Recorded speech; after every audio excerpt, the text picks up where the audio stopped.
Hello दोस्तों, कैसे हो आप सभी। आप सभी का स्वागत है पीएचडी क्लासेस में। हम लोग का जो टॉपिक था क्लॉज। लास्ट टाइम हमने जो है उसको नाउन क्लॉज को पढ़ा और एडजेक्टिव क्लॉज को पढ़ा, ठीक है। तो आज हम इस कहानी को थोड़ा सा आगे बढ़ाएंगे और हम एक नया टॉपिक लेके आए हैं इसी में ही, जिसका नाम है एडवर्ब क्लॉज। क्या नाम है इसका? Adverb clause. आप ये समझ लीजिए कि जो क्लॉज आपने पढ़ा है उसमें सबसे इंपॉर्टेंट है। ये क्या है? सबसे इंपॉर्टेंट है, क्योंकि इसमें आपको बहुत कुछ सीखने को मिलेगा। इसमें आपको बहुत कुछ सीखने को मिलेगा। तो चलिए पहले जो आपने सीखा है उसको थोड़ा सा मुझे बता दीजिए। मैं आपको एक एग्जांपल देता हूँ, आप मुझे बताइए कि कौन सा क्लॉज है। क्योंकि इससे पहले मैं नाउन क्लॉज सिखा चुका हूँ, एडजेक्टिव क्लॉज सिखा चुका हूँ।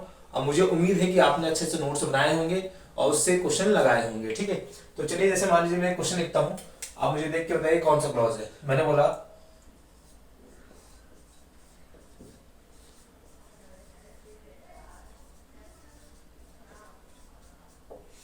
मुझे देख के बताया कि इस क्लॉज का नाम क्या है। एक बार बताएं, देख के बताएं। तो कैसे पहचानना है? कैसे पहचानना है? मैंने आपको हमेशा बताया है कि आपको क्या दी जाती है? एक वर्ब दी जाती है। क्या दी जाती है? वर्ब दी जाती है। और इसके बाद आपको साउंड को चेक करना है। क्या चेक करना है? साउंड को चेक करना है, ठीक है। हेलो माइक टेस्टिंग ऐसे करके, ठीक है। लेकिन इसमें कैसे साउंड चेक करना है, ध्यान से समझिएगा। मैंने बोला जब भी वर्ब आएगा और वर्ब के बाद अगर आपको वर्ड का साउंड आता है, ठीक है। तो जब वर्ड का साउंड आता है तो आपने कहा सर वर्ड के साउंड से हमें नाउन मिलता है। क्या मिलता है? नाउन मिलता है ना। जब आप नाउन पढ़ते हैं तो क्या देखते हो सर, जब भी वर्ड का, हु का या हुम का साउंड आता है तो हमें नाउन मिलता है। लेकिन यहाँ पे नाउन न मिलके नाउन से रिलेटेड एक सेंटेंस मिलता है, जो नाउन के साउंड में आएगा, वर्ड के साउंड में आएगा। लेकिन टोटल एक सेंटेंस आएगा जिसमें आपको सब्जेक्ट भी होगी और आपके पास वर्ब भी होगी। क्योंकि क्लॉज क्या होता है? जिसके पास सब्जेक्ट हो साथ में क्या हो? वर्ब। बात समझ में आ गई? तो अगर आपको जो है वर्ड के साउंड में ऐसी कोई चीज है जिसके पास अपने सब्जेक्ट हो और क्या हो? वर्ब हो, तो क्या कहलाता है? वो क्लॉज कहलाता है। यही तो है, ये तो पढ़ाया था लास्ट टाइम में। तो देख के बताएं। तो हमने कहा कि सर आई नो, मैं जानता हूं। आपने कहा सर व्हाट, क्या जानता हूं। अब यहाँ पे जो क्वेश्चन आता है सर क्या, अब क्या में क्या मिला आपको? मैं जानता हूं कि क्या जानते हो भाई? वेयर ही लिव्स, जहां वह रहता है। तो बच्चों व्हाट के साउंड में ये टोटल वर्ड आया, वेयर भी आया, ही भी आया और लिव्स भी आया। तो व्हाट के साउंड में आया, तो अगर व्हाट के साउंड में एक वर्ड आता तो नाउन कहलाता है। लेकिन एक सेंटेंस आया तो क्या कहलाता है? नाउन क्लॉज कहलाता है। क्या कहलाता है? नाउन क्लॉज कहलाता है। तो इसका मतलब ये जो पार्ट था ये क्या है? एक नाउन क्लॉज। हाँ है ना। ये तो मैंने आपको बताया था कि सर जो अगर वर्ड का साउंड आया तो जो सेंटेंस मिलेगा वो नाउन क्लॉज कहलाएगा। और ऐसी मैंने एक चीज नीचे भेजी, जैसे मैंने टेल मी,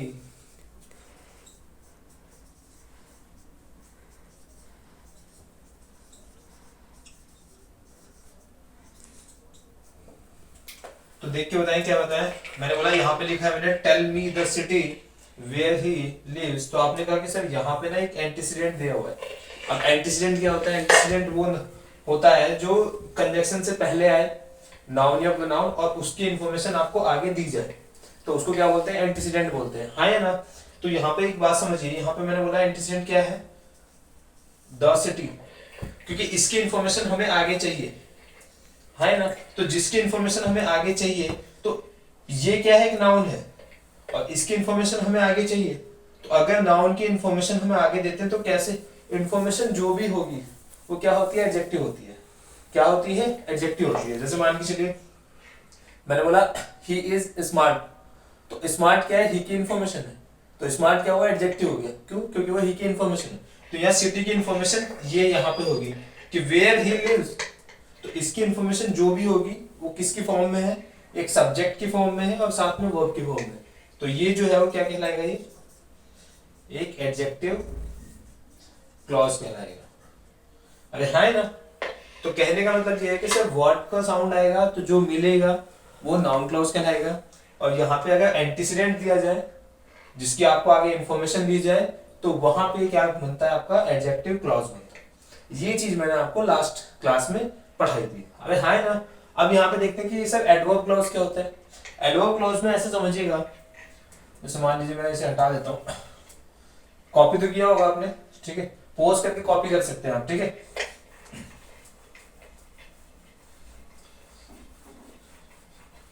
देखिए जैसे मान लीजिए मैंने एक क्वेश्चन देना, यहाँ पे कैसे समझना है, यहाँ ऐसे समझना है कि आपको क्या दिया जाएगा, एक वर्ब दी जाएगी। क्या दी जाएगी? वर्ब। तो वर्ब के बाद अगर आपको साउंड आता है वाई का, व्हेन का, वेयर का और हाउ का। अरे हाँ है ना, मैंने बोला वाई हुआ, व्हेन हुआ, वेयर हुआ और हाउ हुआ। बात समझ में आ गई? तो जब भी आपको वर्ब दी जाए, वर्ब कब दी जाएगी? सब्जेक्ट के बाद। तो सब्जेक्ट के बाद जब भी आपको वर्ब दी जाए और वर्ब के बाद, ध्यान से समझिए क्या बोला मैंने, वर्ब के बाद साउंड आएगा किसका? वाई, व्हेन, वेयर और हाउ। इनका साउंड आए तो जो वर्ड मिलता है वो कहलाता है एडवर्ब। मतलब इनके साउंड आने पे जो वर्ड मिलता है वो कहलाता है एडवर्ब। लेकिन अगर इनके साउंड के बाद इनका जो रिजल्ट आएगा वो एडवर्ब, मतलब सॉरी एडवर्ब तो कहलाता है, लेकिन अगर वो जो एडवर्ब है उसके पास अपना सब्जेक्ट है और अपनी क्या है? वर्ब, तो वो एडवर्ब एडवर्ब ना होके क्या कहलाता है? एडवर्ब क्लॉज कहलाता है। बात समझ में आ गई? मतलब ध्यान से समझिए मैंने क्या बोला। मैंने बोला कि अगर वर्ब का साउंड आएगा उसके बाद वाई, व्हेन, वेयर, हाउ, इसका साउंड है और इसके साउंड के बाद जो भी सेंटेंस आएगा उसके पास एक सब्जेक्ट होना चाहिए और वर्ब होनी चाहिए, वो आपका एडवर्ब क्लॉज कहलाएगा। बात समझ में आ गई? जैसे मान लीजिए कि एग्जांपल देता हूं, मैंने बोला I shell go where he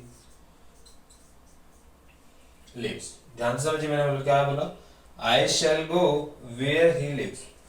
तो आपने कहा कि सर यहां पे ना सब्जेक्ट दे दिया हेल्पिंग वर्ब, यहां पे वर्ब दे दिया है ना। तो आपने कहा कि सर यहाँ वर्ब दिया हुआ है और वर्ब के बाद मुझे साउंड आया है जिसमें बोला आई शैल गो, मैं जाऊंगा। तो दिमाग में क्वेश्चन आया, वर्ब का ये ना वर्ब दिया हुआ है, मैंने बोला मैं जाऊंगा, तो आपके दिमाग में क्वेश्चन है कि सर कहाँ जाओगे, मतलब साउंड कहाँ आया सर? ये मैंने बोला मैं जाऊंगा, इतने पे खत्म किया। तो आपने कहा सर कहाँ जाओगे? क्वेश्चन क्या बनता है? क्वेश्चन ये बनेगा कि मैं जाऊंगा, क्वेश्चन बना कि कहाँ जाओगे। अब कहाँ के साउंड में क्या मिला? वेयर ही लिव्स, जहां वो रहता है, वेयर ही लिव्स।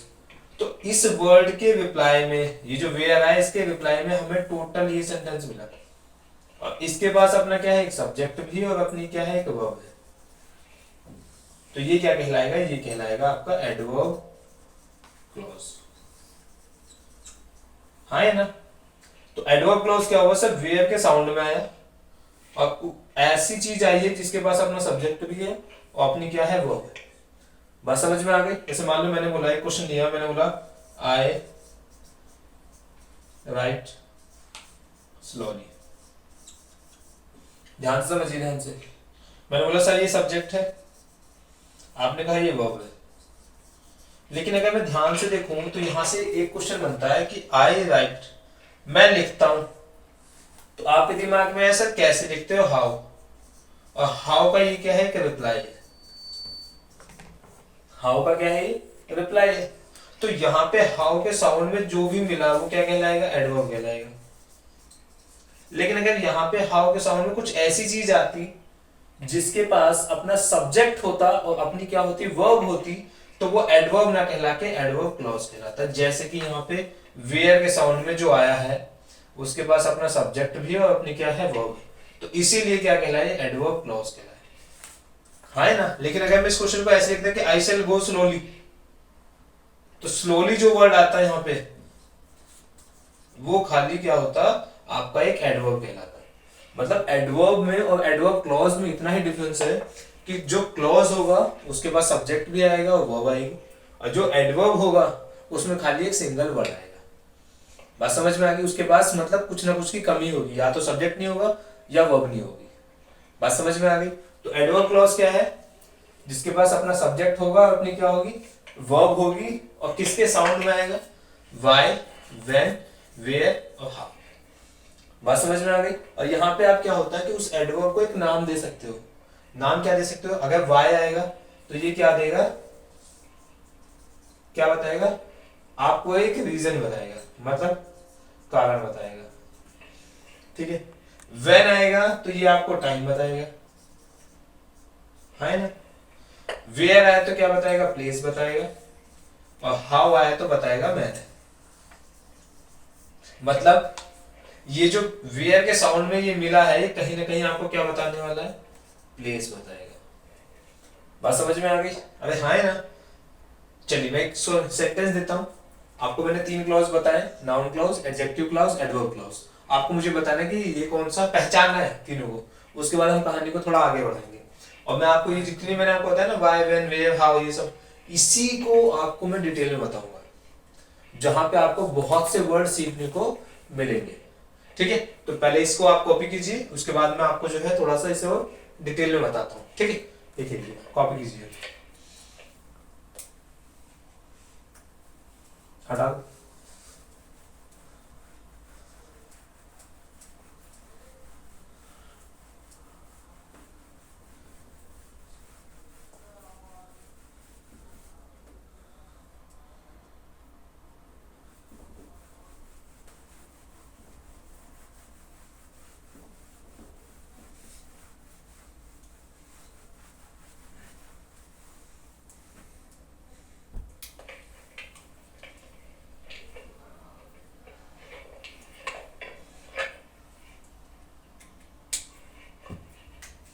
देखिए ध्यान से समझिए, मैंने बोला I know when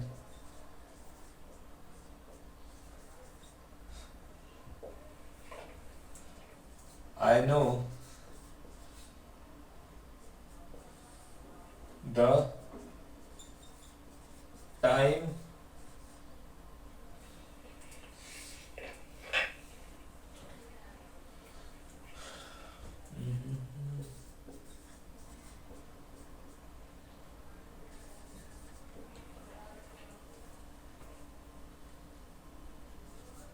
I will be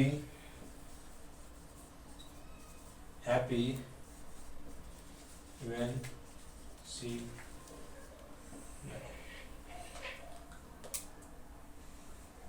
देख के बताएं, मुझे देख के बताएं इसमें कौन सा क्लॉज कौन सा है। जैसे मान लीजिए मैंने आपको नाउन क्लॉज बताया, एडजेक्टिव क्लॉज बताया, एडवर्ब क्लॉज बताया। आप मुझे इनमें तीनों में से पहचान के बताएं कि कौन सा क्लॉज है। तो कैसे पहचानेंगे? आपने कहा कि सर सबसे पहले क्या करना है, किसको ढूंढना है, वर्ब को ढूंढना है। किसको ढूंढना है? वर्ब को ढूंढिए। तो आपने कहा आई नो, मैं जानता हूँ, व्हाट। यहाँ पे कौन सा साउंड आ रहा है नो के बाद? आपने कहा व्हाट। तो व्हाट के साउंड में जो मिलेगा क्या कहलाएगा? नाउन। और इसके पास क्या है, सब्जेक्ट और साथ में वर्ब। तो इसका मतलब क्या बन गया ये? Noun clause. तो आई नो व्हाट, क्या जानते हो, व्हेन शी विल डाई। तो ये कौन सा हो गया? Noun clause. यहाँ देख के बताओ कौन सा क्लॉज है। आपने कैसे वैन दिया है, वैन से पहले टाइम दिया हुआ, टाइम को यहाँ पे एक्सप्लेन किया गया। तो ये क्या है, एक नाउन है, और इसको एक्सप्लेन करना क्या कहलाता है? एडजेक्टिव। लेकिन ये वो एडजेक्टिव है जिसके पास सब्जेक्ट भी और साथ में वर्ब भी है, तो क्या कहलाएगा ये? Adjective clause. और इसमें यहाँ पे क्या दिया है, जो नाउन की फॉर्म में एंटीसीडेंट। उम्मीद है बात समझ में आ गई होगी। यहाँ देख के बताओ। मैंने बोला sir I will be, will क्या अगर टेक्निकली बताना चाहते हो तो शैल लगाओ, ठीक है। तो I shall be happy when she die. तो शैल बी होंगे हैप्पी। हैप्पी कब होंगे सर? व्हेन, कब? जब she die. I shall be happy when, कब? जब शी डाई। तो यहाँ पे व्हेन के साउंड में आया तो सर आपने कहा व्हेन के साउंड में आएगा तो एडवर्ब कहलाएगा, लेकिन वर्ब भी है, सब्जेक्ट भी है, तो क्या कहलाएगा? Adverb clause. उम्मीद है बात समझ में आ गई होगी। तो व्हाट के साउंड में जो आएगा वो नाउन क्लॉज, और एंटीसीडेंट दिया हो एडजेक्टिव क्लॉज, और व्हेन, व्हाई, वेयर, हाउ के साउंड में आएगा तो एडवर्ब क्लॉज कहलाएगा। उम्मीद है बात समझ में आ गई होगी, ठीक है। चलिए तो मैं इसको थोड़ा सा हटा देता हूं। अब मैं आता हूं मेन पॉइंट पे, जहां पे हमें जो है इन सब चीज की आवश्यकता पड़ेगी, ठीक है। चलिए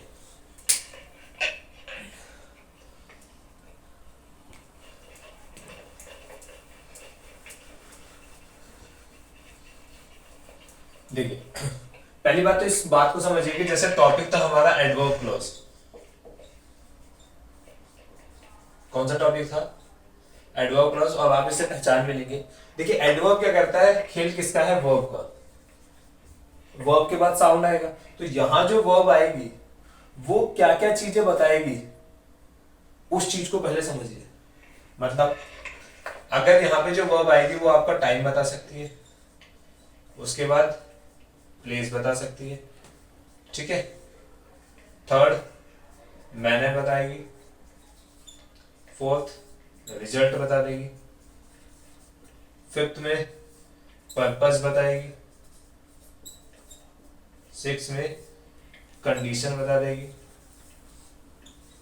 कॉन्ट्रास्ट बताएगी, ठीक है, कंपैरिजन बताएगा,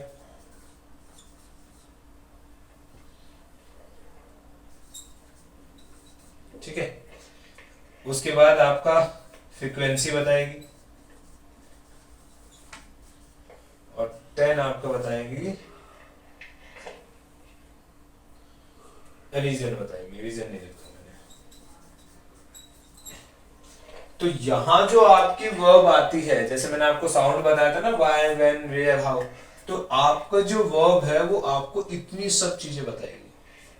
मतलब 10 चीजें जो है आपको कहां सीखने को मिलेगी? एडवर्ब क्लॉज में। कितनी चीजें?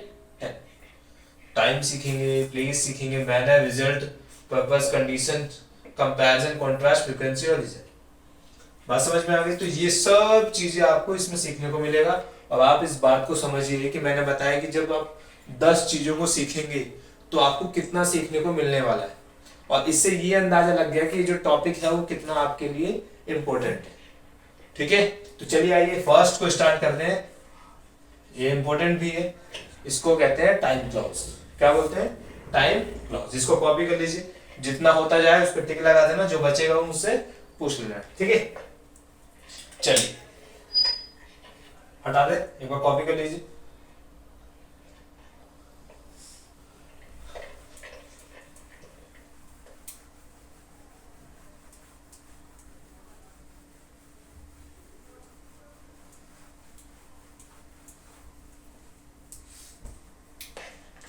एक बात, इस बात को समझ जाइएगा कि जितना भी मैं आपको बता रहा हूँ उसके नोट्स बना लेना।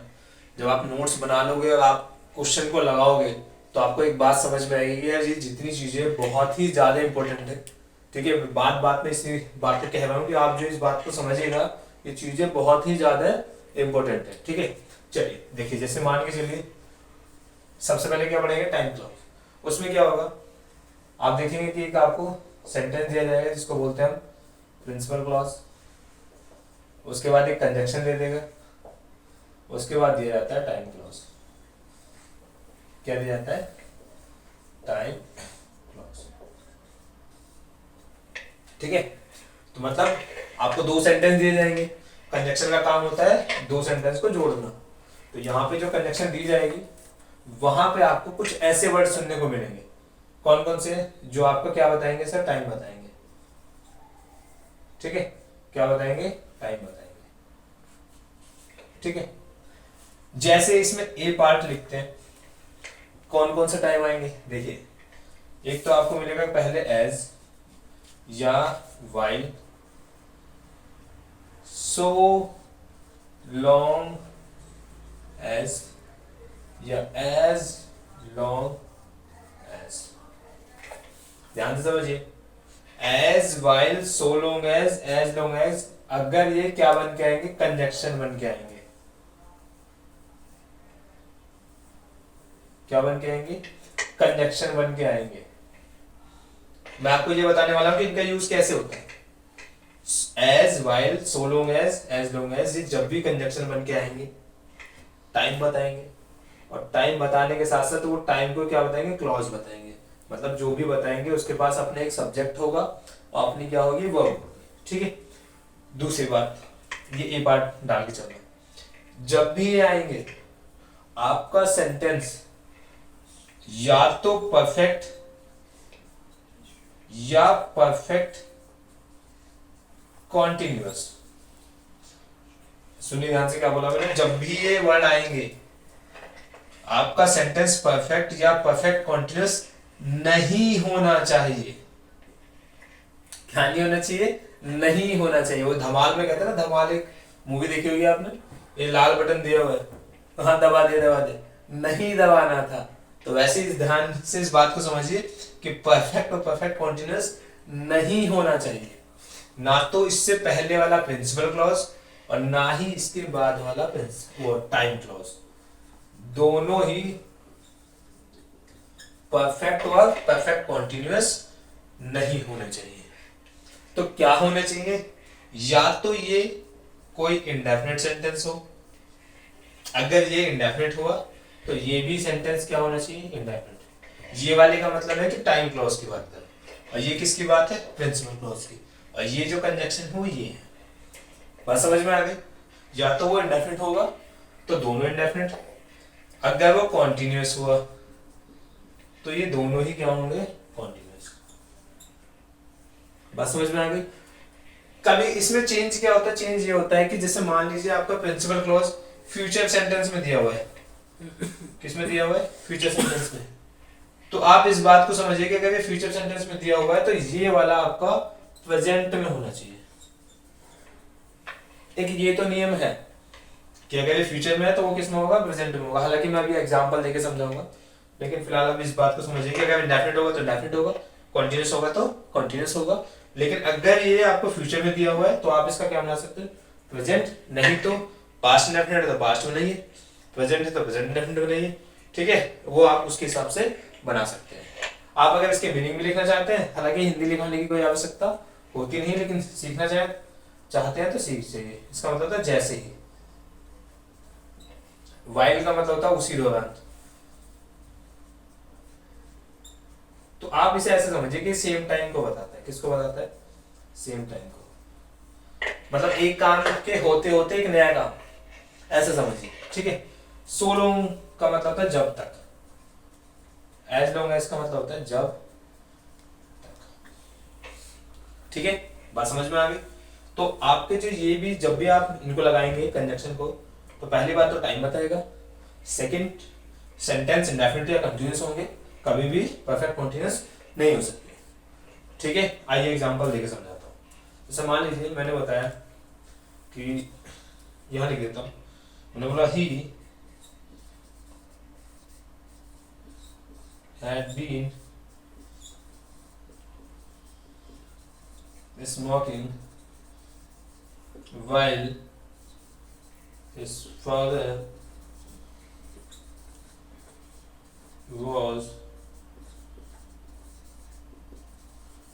reading a novel at his home। देख के बताइए। तो मैंने बोला he had been smoking while his father was reading a novel at his home। तो देख के बताइए। तो आपने कहा सर ये जो while आएगा ये टाइम को बताएगा, कौन सा टाइम बताएगा? सेम टाइम बताएगा। इसका मतलब ये वाला सेंटेंस और ये वाला सेंटेंस दोनों सेम टाइम में, किस में है? Same time. और जब सेम टाइम है तो सेंटेंस भी सेम होना चाहिए। अगर ये वाला सेंटेंस किस में हो रहा है सर? पास्ट में, कौन सा? आईएनजी लगाए तो कॉन्टिन्यूअस। तो ये वाला सेंटेंस भी किस में होना चाहिए? Past continuous. अब आप ये सोचेंगे सर ये वाला अगर पास्ट परफेक्ट में है, कॉन्टिन्यूअस में है, तो इसे बना लो। नहीं, ये कभी पास्ट परफेक्ट कॉन्टिन्यूअस नहीं हो सकता, क्योंकि वो आता है तो टाइम आना चाहिए। ठीक है, अब कौन सा टाइम? सिंस फोर के साथ आएगा, पॉइंटेड टाइम है, वो चीज यहाँ पे नहीं है। इस वजह से ये क्या है यहाँ पे? गलत। तो क्वेश्चन सही कैसे होगा कि सर अगर ये पास्ट कॉन्टिन्यूअस बना है तो इसे भी किसे बनाइए? पास्ट कॉन्टिन्यूअस में। कॉन्टिन्यूअस है तो कॉन्टिन्यूअस बनाइए। तो आप क्या बोलोगे? ही वॉज स्मोकिंग वाइल, उसी दौरान, ये तो है, his father was reading a novel at his home। तो अब ये क्या हुआ? क्वेश्चन सही हो गया। दोनों क्या बताएंगे? सेम टाइम बताएंगे। और यहां देखो ये टाइम बता रहा है, टाइम के पास क्या है? सब्जेक्ट है और वर्ब है, तो इसलिए क्या कहलाए? टाइम नहीं, टाइम क्लॉज कहलाया। उम्मीद है बात समझ में आ गई होगी। अरे हाँ है ना? तो कहने का मतलब सेंटेंस जो है वो सेम होना चाहिए। या आप इसे ऐसे समझिए, ध्यान से, ये वाला तो लिख लिया होगा, इसको हटा देता हूं मैं।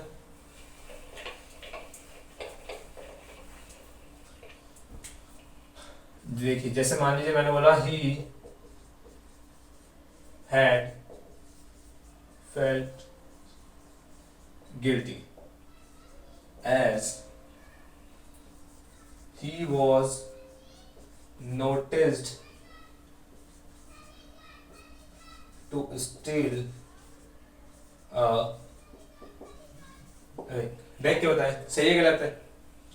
आपने बोला he had felt guilty as he was noticed to steal मैंने बोला उसे क्या लगा, उसे जो है वो गिल्टी फील हुआ। कब फील हुआ? कि जब उसे नोटिस किया गया कि चुराते हुए क्या भाई ये, तो देख के बताएं। तो मैंने बताया यार जब ये है और ये है दोनों एज दिया हुआ है तो क्या बताएगा? Same time. सेम टाइम का मतलब जैसे ही, अरे हाँ है ना, ये तो है। अब जब अगर ये सेम टाइम बताएगा तो सेंटेंस ये बना हुआ है पास्ट इंडेफिनिट।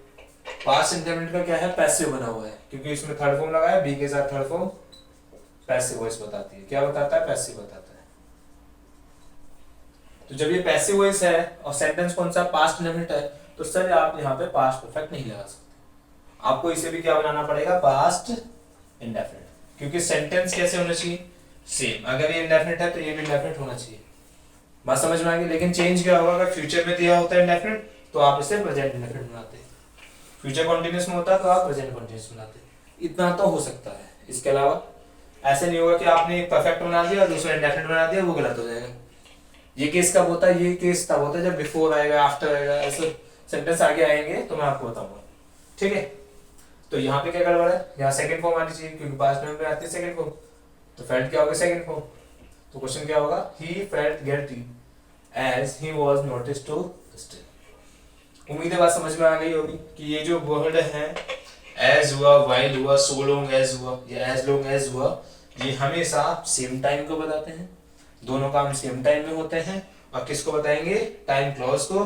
साथ में इंडेफिनिट या कॉन्टिन्यूअस सेंटेंस होगा।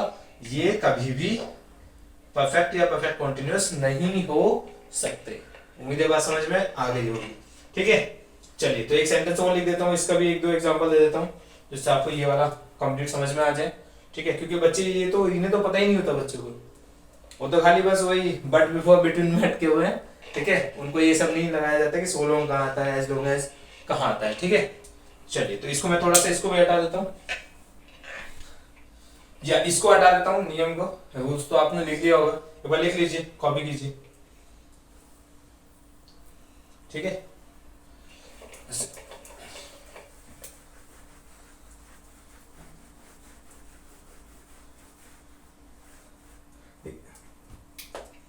ये वाला नियम बता देता हूँ, ये फ्यूचर वाला बता देता हूँ। ठीक है, जैसे मैंने बोला योर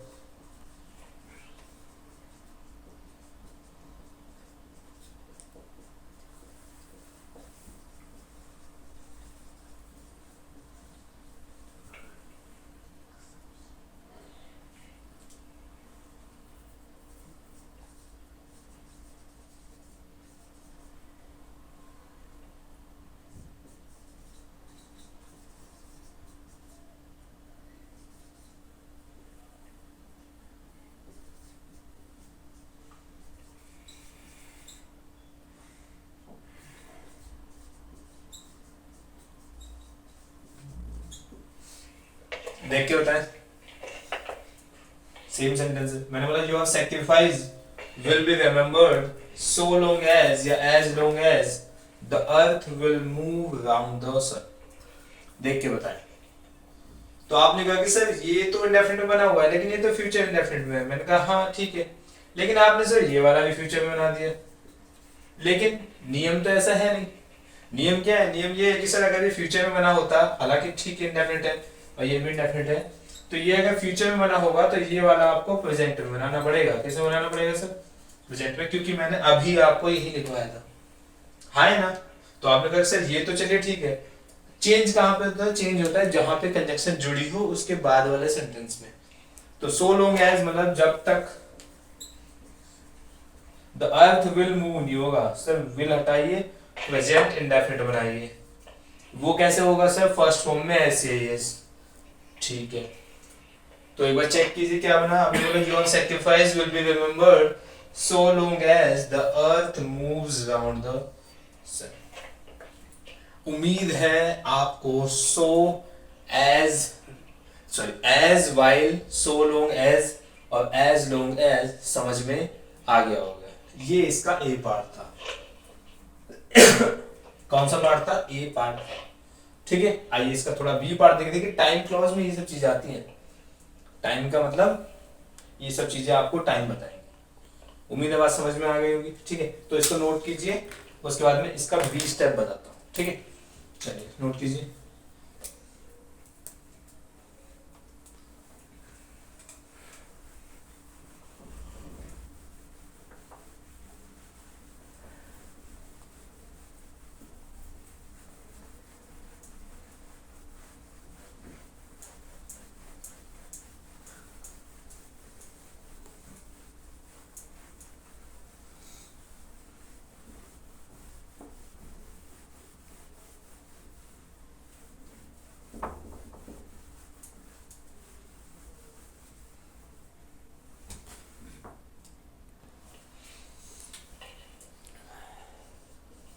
देखिए बी पार्ट में क्या था, एक वर्ड आता है बिफोर, एक आता है बाय द टाइम, एक आता है आफ्टर। ठीक है, तो एक तो आता है बिफोर, ये भी टाइम बताता है। अभी हमने तो पढ़ा as well, so long as long as, उसके बाद बिफोर, बाय द टाइम और आफ्टर। इसका मतलब क्या होता है, किसी भी चीज के पहले, ये भी पहले ही होता है। मतलब किसी भी वर्ड में अगर बाय लगा हुआ है तो समझ जाना उस टाइम से पहले। बाय मंडे, मंडे से पहले। बाय संडे, संडे से पहले। ठीक है, बाय 10 o'clock, 10 o'clock से पहले। आफ्टर का मतलब होता है बाद में। बात समझ में आ गई। इसके लिए खाली आपको एक वर्ड याद करना है कि कोई भी काम पहले होता है, कोई भी काम पहले होता है तो हमेशा वो सेंटेंस किसमें बना होना चाहिए, वो सेंटेंस बना होना चाहिए आपका परफेक्ट में।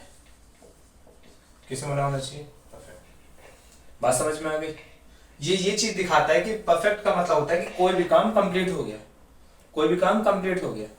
अब आगे तो जब काम कंप्लीट हो जाता है तो उसे क्या बनाते हैं, परफेक्ट में।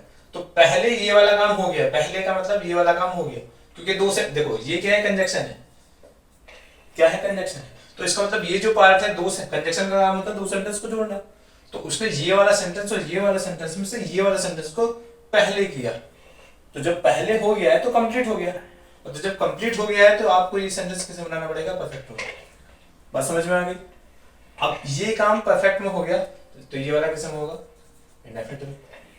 सेम ऐसे सब बाय द टाइम है तो ये भी क्या बताएगा, परफेक्ट बताएगा, और ये भी क्या बनाएगा, इंडेफिनिट। बात समझ में आ गई। अब यहाँ पे क्या लगा हुआ है, बाद, बाद मतलब आफ्टर लगा हुआ है। तो अब यहाँ पे क्या है, जस्ट इसका उल्टा है। तो यहाँ अगर परफेक्ट में तो इसका जो काम है वो ये वाला हिस्सा किस चीज में होगा, पहले होगा, और ये वाला बाद में हुआ है। ठीक है, तो ये किस में बनेगा, इंडेफिनिट। मतलब ये जस्ट इसका उल्टा हो जाएगा, क्योंकि यहाँ पे बिफोर है, यहाँ आफ्टर है, तो ये जस्ट इसका उल्टा हो गया। बात समझ में आ गई। मेथड कैसे कैसे बनाया ध्यान से समझिए। हमने बोला बिफोर, बाय द टाइम, ये सब है। इसका मतलब कोई भी काम पहले, तो पहले होगा तो परफेक्ट में, बाद होगा तो इंडेफिनिट। ये दोनों का मीनिंग सेम है तो ये भी सेम हो गए। ये इसका उल्टा है तो इसके मेथड क्या हो गए, उल्टे हो गए। उम्मीदें समझ में आ गया होगा इतना। आप कोशिश कीजिएगा खुद बनाने की। आप जब पेन लेके खुद बनाएंगे तो आपके दिमाग में ही फिक्स हो जाएगा। ठीक है, आप समझिए। ये तो ठीक है। इससे पहले इस बात को समझिए कि अगर सेंटेंस आपका पहले ही किस में दिया है, पास्ट में दिया है। किस में दिया है, पास्ट में दिया है।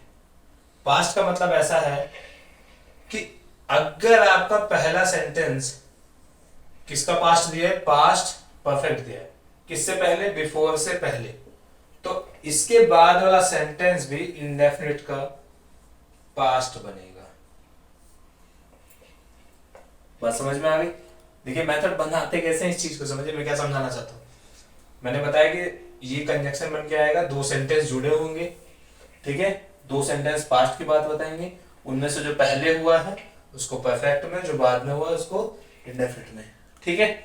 तो अब मैंने ये बताया कि अगर पहला सेंटेंस आपका पास्ट परफेक्ट बना है तो बाद वाला इंडेफिनिट का पास्ट बनेगा। अगर पहले वाला सेंटेंस फ्यूचर का बना हुआ है, फ्यूचर का परफेक्ट सेकंड मान लीजिए, तो बिफोर के बाद इंडेफिनिट का क्या बनेगा, प्रेजेंट बनेगा। ये आपका सेकंड, ये आपका फर्स्ट।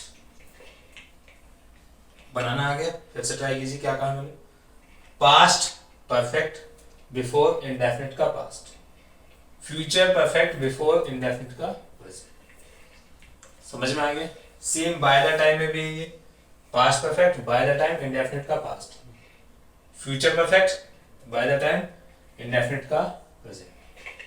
सेम आपका आफ्टर में भी होगा, पास्ट इंडेफिनिट, ये इसका फर्स्ट, इसका फर्स्ट, उसका फर्स्ट, इसका सेकंड, उसका सेकंड। मेथड समझ में आ गया। खुद बनाने की कोशिश कीजिए, अभी पेन कॉपी उठाइए, खुद बनाने की कोशिश कीजिए, बन जाएगा, ठीक है। चेक कैसे करना है देखिए, क्वेश्चन कैसे चेक किया जाता है। मैंने बोला the student had completed their work before the teacher comes। देख के बताएं सही है गलत है, बनाइए इसे। तो आपने कहा कि सर स्टूडेंट दिया है, हैड दिया है, तो इसका मतलब ये वाला काम पहले हो गया। अब बिफोर से पहले वाला काम ये है, मतलब बिफोर लगा हुआ है, पहले मीनिंग है, तो ये वाला काम पहले हो गया।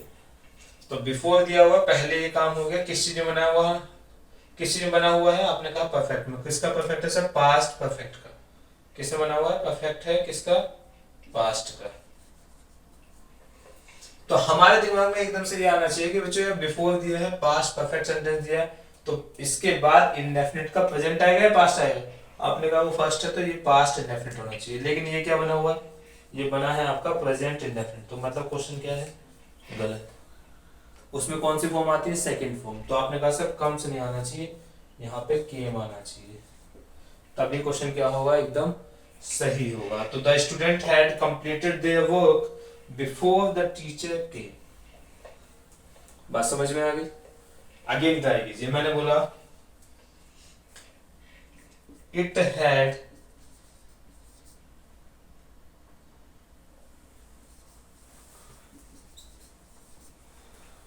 had rained before the storm।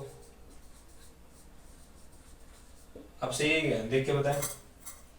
आपने कहा कि it had rained before the storm come, क्या ही सही है। तो आपने कहा कि सर बिफोर दिया है तो ये वाला काम पहले होगा, और जो काम पहले होगा किसमें बना होना चाहिए, परफेक्ट में।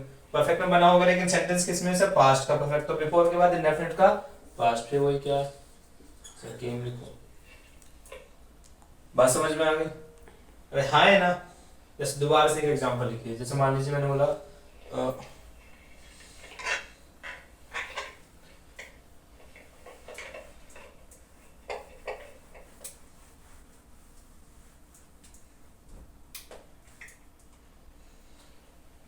द पुलिस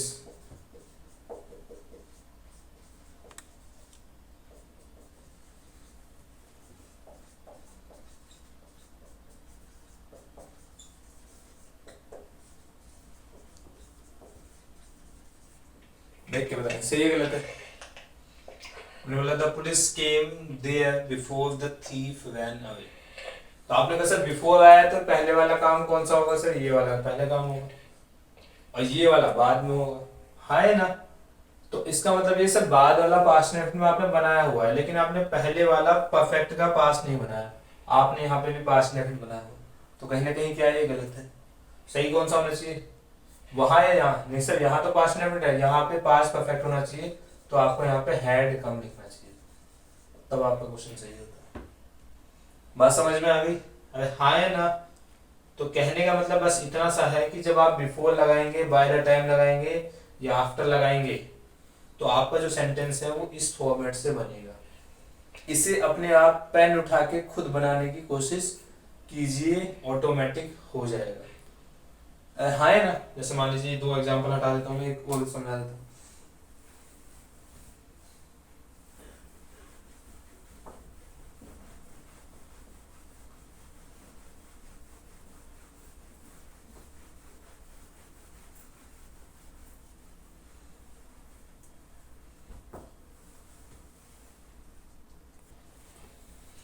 देखिए जैसे ये है, I decided team after I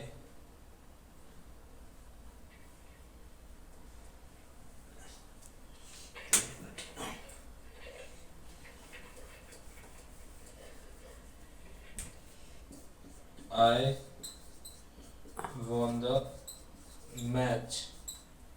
I decided a team. अब देख के बताएं क्या सही होगा। तो आपने कहा सर आफ्टर लगा हुआ है, क्या लगा है? आफ्टर लगा हुआ है, तो आफ्टर जो है किसी भी चीज के बाद दिखाता है। तो इन दोनों में से कौन सा काम पहले हुआ है? पहले टीम डिसाइड हुई है, पहले मैच जीत गए। तो आपने कहा सर पहले टीम डिसाइड होगी। जब टीम डिसाइड होगी, आफ्टर लगा हुआ है, तो सेंटेंस किस में होना चाहिए सर? परफेक्ट में। अरे हाँ है ना? तो आफ्टर दिया हुआ है, परफेक्ट बनेगा, तो किसका बनेगा सर? क्योंकि पास्ट की बात है तो पास्ट परफेक्ट बनेगा।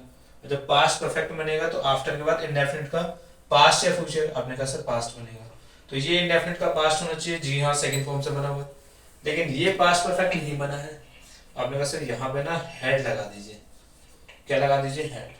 तो क्वेश्चन बनेगा I won the match after I had decided a team. उम्मीद है बात समझ में आ गई होगी। तो ये मेथड जो है आप पेन कॉपी उठा के खुद बनाने की कोशिश कीजिए। बच्चे क्या होता है ना, कभी कभी पहले तो वीडियो को फास्ट लगा देगा, उसके बाद तेजी से देखेगा, देखेगा ये तो वो है जो मैंने कभी पढ़ा है। कभी पढ़ा होना और कॉपी में आपके पास होना, उनमें दोनों में बहुत ज्यादा ही डिफरेंस है। ठीक है, साइंटिस्ट बनिए लेकिन सीखने के बाद, अभी से ज्यादा अंदाजा लगाने की आवश्यकता नहीं है। कुछ आगे से खाली शक्ल देख के चले जाते हैं, ये ऐसे ऐसे हुआ है, कहीं ना कहीं मिल जाएगा, बुक में मिल जाएगा। बच्चों हम पढ़ तो लेंगे, कहीं ना कहीं से तो पढ़ ही लेंगे, लेकिन एक होता है सीखना, ठीक है, और एक होता है खुद से सीखना, और एक होता है किसने आपको सिखा दिया। जब आपको कोई सिखाता है ना, उसे सीखने के बाद अपना दिमाग लगाइए, तो आपको जो चीजें है वो आसानी से समझ में आएगी। खुद अपना दिमाग लगाओगे तो जो चीज 10 मिनट में समझनी होगी, 1 घंटा लगेगा समझने में। किसी ने आपको समझा दी तो 10 मिनट में वो चीजें समझ में आ गई, उसके बाद उसके क्वेश्चन लगा दिए, क्या हो गई? वो फिक्स हो गई। बात समझ में आई? तो इसमें पूछने में कभी हिचकिए मत। बच्चा यार मैं इसके पास भी जाऊंगा, अभी मैं खुद पढ़ूंगा तो आ जाएगा। खुद पढ़ोगे 2 घंटे में आएगा। उसने समझा दिया था, छोटे में समझ में आ गया। ठीक है, तो पूछने से कभी भी हिचकना नहीं है। ठीक है, चलो, तो ये उम्मीद है बात समझ में आ गई होगी। इसको हटा देता हूँ नाश। ठीक है, और अच्छा लगे तो यार कमेंट में मुझे बताओ कि क्या नाम है, मुझे अच्छा लगा, ये चीजें बहुत नई है, यूनिक है। ठीक है, यूनिक तो खैर क्या ही होगा, बुक में कहीं ना कहीं तो मिल ही जाता है, लेकिन इतने आसानी से मिलेगा, ये चीजें जो है आपके लिए अच्छे है। ठीक है, तो बता दिया क्या भैया, काफी मेहनत होती है इन सब चीजों में। आप चुपचाप देख के चले चुपचाप देख के चले जाते हो, पता ही नहीं लगता किसने देखा किसने नहीं देखा। ठीक है, तो एटलीस्ट नोट्स बनाओ तो बता देंगे सर मुझे ये चीजें पसंद आई है और अच्छा लगता है। ठीक है, अभी मैंने एक वीडियो डाला था, तो एक बच्ची ने आके मुझे वहां पे बोला कि जब मैं मतलब पढ़ाता हूँ, तो वहां आके बोले सर आपने जो वो बोला था ना, वो लाइन जो है मुझे बहुत अच्छी लगी। तो मतलब मन से होता है, हालांकि मैं थैंक यू तो नहीं बोल पाता, लेकिन हाँ ठीक है, मुझे अच्छा लगा यार। चलो, किसी को तो पसंद आई, किसी को तो अच्छा लगा, तो वो चीज आपके साथ भी होनी चाहिए।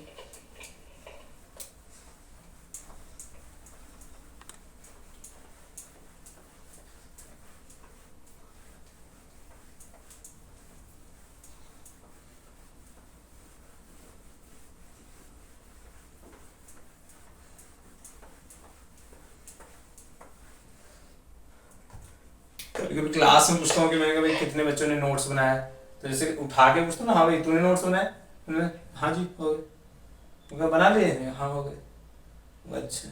तो मतलब पता ही नहीं लगता कि यार नोट्स बनाए हैं नहीं बनाए हैं। मतलब एक होता है ना कि हमें कोई चीज सीखे तो दिखना चाहिए, सुनने पड़े जैसे पता नहीं क्या इंजेक्शन लगा क्या ही गए। चलिए आइए बात चीजें समझिए, ठीक है, और अच्छे से इसके क्वेश्चन लगाइएगा। हम कोई भी चीज सीखते हैं अगर हमने उसके क्वेश्चन लगाए तभी हमें समझ में आएगा कि भाई वाकई ही कंटेंट में दम है या जो हमने पढ़ा है वो सही है। ठीक है, यहाँ पे आपको कंफ्यूजन देगा ये वाला वर्ड, कौन सा? एक आता है प्रिंसिपल क्लॉज और यहां पे लगता है व्हेन। क्या लगता है? व्हेन। ये भी क्या है टाइम बताएगा, लेकिन इसके साथ समस्या क्या है, ये बहुत ही कंफ्यूजन वाली चीज है। इसके साथ समस्या ये है कि ये जो है कहीं भी लग जाएगा। कहीं भी लग जाने का मतलब क्या है, आप इसे सेम टाइम में लगा सकते हैं, ठीक है, सेम टाइम होगा तब भी आ जाएगा। आप इसे प्रीसीडिंग मतलब पहले की तरह यूज कर सकते हैं, जैसे बिफोर यूज करते हैं, बिफोर ऐसे काम करता है। आप इसे बाद वाले की तरह भी यूज करते हैं, तो जैसे आप आफ्टर यूज करते हैं, ठीक है। तो ये सेम टाइम में भी यूज होगा, बिफोर वाला साउंड में भी आएगा और आफ्टर वाले साउंड में भी आएगा। अब समस्या क्या है, समस्या ऐसा है कि ये बेशक ऐसे लिखा हो, वेल लिख के आएगा, आपको ये देखना कि कौन सा काम कैसे हुआ है, कौन सा काम कैसे हुआ है, कौन सा काम पहले हुआ है, कौन सा बाद में हुआ है। उसके हिसाब से मान लो लिखा तो वैन है, लेकिन मेथड आपको ये वाले लगाने हैं, बिफोर वाला आफ्टर वाले मेथड लगाने हैं। बात समझ में आ गई? तभी आपको क्वेश्चन क्या आएगा, समझ में आएगा। आप वैन के हिसाब से चलोगे तो क्वेश्चन गलत हो जाएगा। ठीक है, जैसे मान लीजिए क्वेश्चन देता हूं मैं, ठीक है, जैसे मैंने बोला I shall take you to my home. I shall take you to my home when you help me in this project. देख के बताया भाई क्या लिखा है मैंने बोला I shall take you to my home when you help me in this project. अब एक बार बताओ कैसे समझना, चेक करना है। when दे दिया तो टाइम बताएगा, बस समझ में आ गया। अब बच्चों बताओ क्या सेम टाइम में होगा? सेम टाइम में तो नहीं होगा, पहले तो हेल्प किया उसके बाद घर ले जाएगा, सेम टाइम तो नहीं। तो ऐसे है कि आपको यहां से ये समझ में आएगी सर पहले ये वाला काम होगा और बाद में ये वाला काम होगा। और ऐसा फॉर्मेट होता है जब आप कौन सा मेथड लगाते हैं, आफ्टर का केस लगाते हैं। तो यहाँ एक चीज समझ में आई, क्या चीज समझ में आई कि व्हेन ने कैसे यूज किया आपने, जैसे आपने आफ्टर का यूज किया। अब इसे बनाने का मेथड ढूंढ लो बस। इसमें क्या होता है मैंने आपको बताया, आप चेक कीजिए कॉपी में नोट्स बनाए हैं तो आफ्टर वाला फर्स्ट सेंटेंस किस चीज में, इंडेफिनिट में होते हैं, हाँ है ना, वह याद कीजिए। बाद वाले किस में होते हैं, परफेक्ट में, क्योंकि ये वाला काम पहले होगा तो परफेक्ट में होगा। अब ये इंडेफिनिट का बना हुआ है future, I shall take you to my home, तो ये भी परफेक्ट का क्या होना चाहिए, प्रेजेंट होना चाहिए। तो ये वाला सेंटेंस हेल्प नहीं होगा, क्या होगा, हैव हेल्प्ड होगा। समझिए मैंने क्या कहा है, दोबारा ध्यान से देखिए।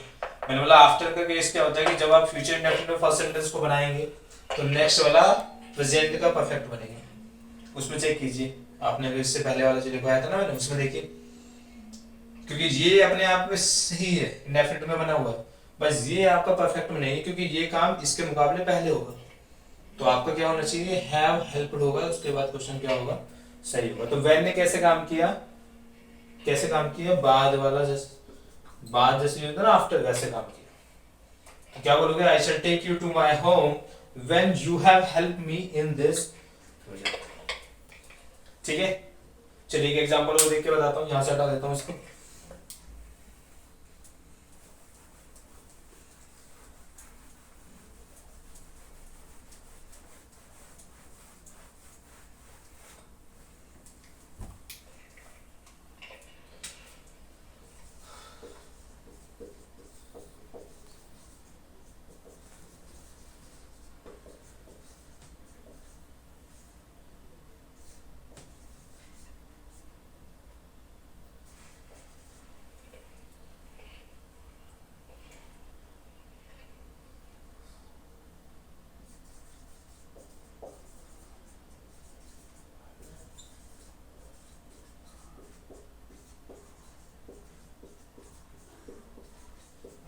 देख के बताएं कैसे काम किया। पहले ये समझिए कि दोनों में से कौन सा काम पहले होगा। तो आपने कहा सर पहले ये काम होगा, पहले अपना प्रोजेक्ट कंप्लीट किया जाएगा, उसके बाद ये काम ये किया होगा।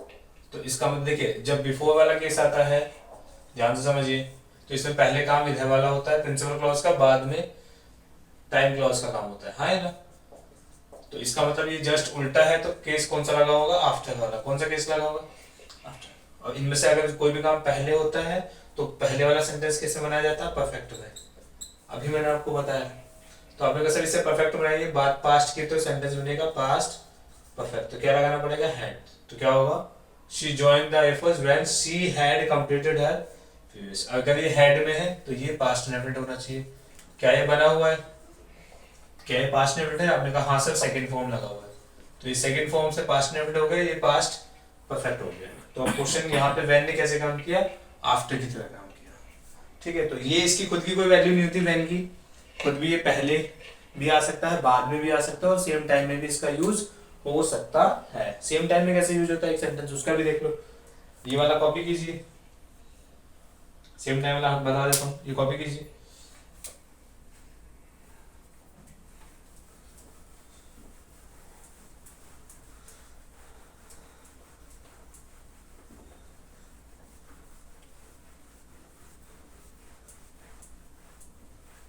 देखिए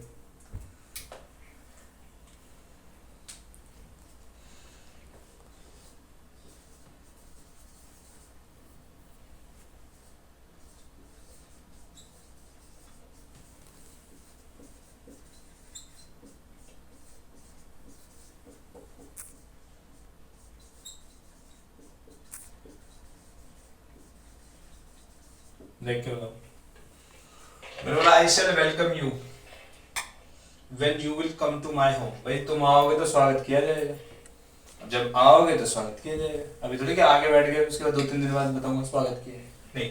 और दूसरी बात, लेकिन एक चीज और समझिए, यहाँ पे सेंटेंस किस में दिया है, फ्यूचर में, और ये भी किस में दिया है, फ्यूचर में।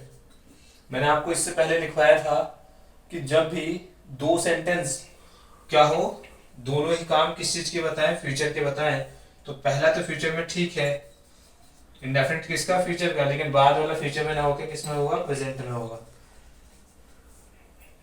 मैंने आपको सो लॉन्ग और एज और वाइल वाला केस बताया था, उसमें मैंने बताया था कि अगर फर्स्ट सेंटेंस अगर फ्यूचर में दिया जाएगा तो बाद वाला सेंटेंस किस में होता है, प्रेजेंट में होता है। तो सही कैसा होगा, तो I shall welcome you when you come to my home.